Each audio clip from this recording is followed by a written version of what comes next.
The regular season has come to an end, and for the Tigers, it ended up pretty well.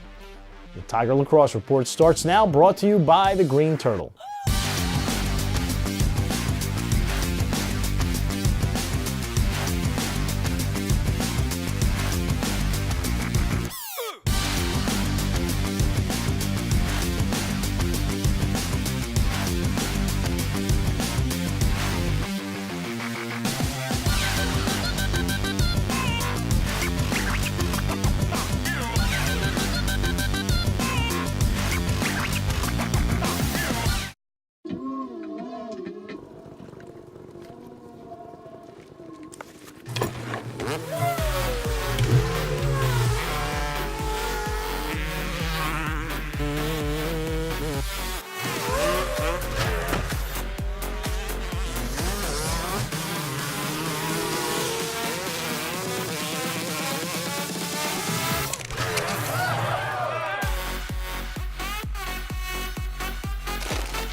For an athlete, there's nothing scarier than a torn ACL. Athletes trust us with their care and their careers because we're a recognized leader in sports medicine. Get back to your active life sooner with MedStar Sports Medicine. Wise Market's ice cream plant is based in Sunbury, Pennsylvania, and is locally owned and operated. We've been making our ice cream for nearly 50 years. We create roughly 70 flavors of ice cream right now. We use local ingredients, especially our cream, which is from our milk plant. The cream is what gives our ice cream a rich and creamy texture. Now, together with our customers, we've created a product called Peanut Butter Indulgence, which will be coming out this summer. It's a peanut butter ice cream with sea salt caramel swirl and chocolate-covered pretzel. How could you go wrong with that? Personally, I love our ice cream. If you come to our house at any given time, you'll find at least 5 packets of ice cream in our freezer. Our kids grew up eating Wise quality ice cream, and now we get to treat our grandchildren to it. It's been a pleasure for me to be tasting ice cream for over 40 years for Wise Markets, and I'm loving every minute of it. Welcome to another edition of the Tiger Lacrosse Report. I'm your host, Spiro Morekas, along with the head coach of the Tigers, Shawn Nadelen. And coach, the Tigers headed up to Philadelphia to finish out the regular season this past weekend against the Dragons of Drexel. And early on, Drexel looked good. The Tigers, it seemed, every time you turned around, somebody was in the penalty box. Four extra man opportunities for Drexel in that first quarter.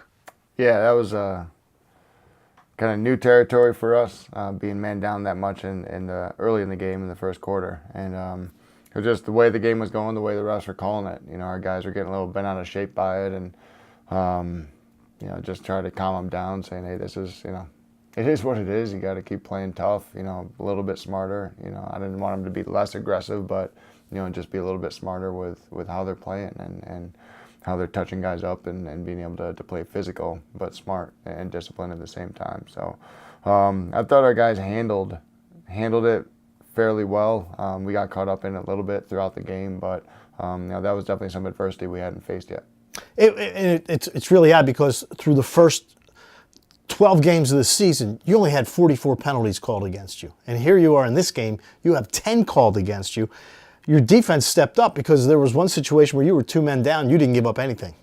Yeah, I've been proud of the guys, the man down defense at certain segments, being 2 men down at times and crucial parts of the game where you really got to dig in and earn a stop, and they've stepped up and risen to the occasion. And, it's a credit to them, understanding the situation, understanding that we're not gonna sit here and feel sorry for ourselves being a man down or 2 men down.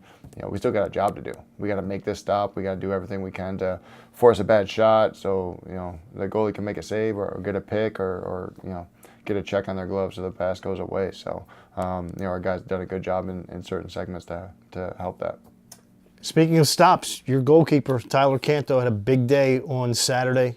16 saves in the ball game. He played terrific. He did. He came up big in a few areas in regards to shots on net close to the cage and being able to stop some easy layups that they could have had. And there's definitely some opportunities that could have made the game swing heavily into their favor, but he was up to the challenge and made some key stops.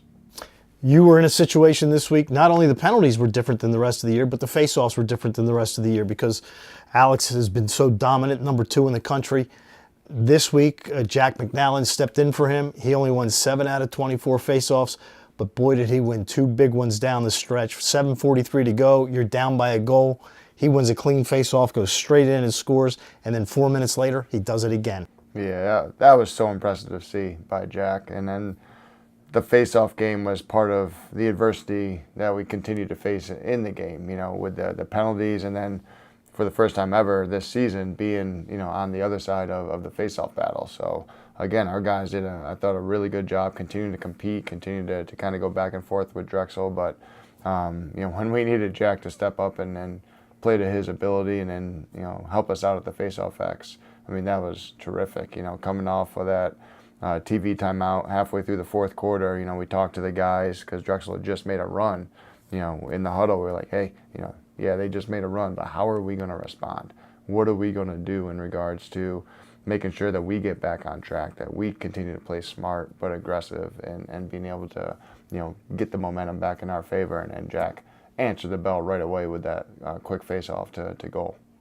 And your defense had to play a lot more defense than they have all season long. They did, and it wore them down. Wore those guys down. Jimmy Wilkerson, I think he purposely got some penalties just so he could go catch a breather in the box, to be honest with you. But they were going after him all game, and our defense, yeah, they played a lot. But again, it was a typical CAA game. Very, very tight, very competitive. And it put our guys in situations that we hadn't been in this season. To see our guys respond positively and attack it was great to see. Were you worried going into the game that maybe there might be a little bit of a letdown because UMass had won the night before, so there was no chance of you winning the regular season title? Yeah, I wasn't sure exactly what, we'd get out of our guys, knowing that going into the game, both teams knew that they were advancing. From the night before, they knew that UMass was hosting. There were still, seeds 2, 3, and 4 were to be determined, depending on our outcome of the game. And I communicated to the guys the night before. I didn't care about seedings. I didn't care if we had to travel to UMass or host it or whichever. We need to continue to focus on ourselves and playing to the best of our ability, which we have yet to really do for a complete game. And I think the guys, we just needed to understand that and realize that there's another opportunity to compete, to wear the Towson Lacrosse jersey and make sure we represent that the right way with how we compete on the field and play. And I thought they did a good job of that. So the Tigers down 9-8 with 7:40 left in the ball game, score the last 3 goals of the game and win.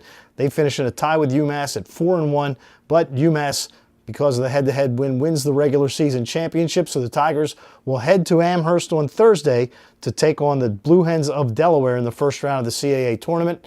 We'll talk about that with the coach later on this week on TowsonTigers.com. So for the head coach of the Tigers, Shawn Nadelen, I'm Spiro Morekas. Thanks for tuning in, and as always, go Tigers.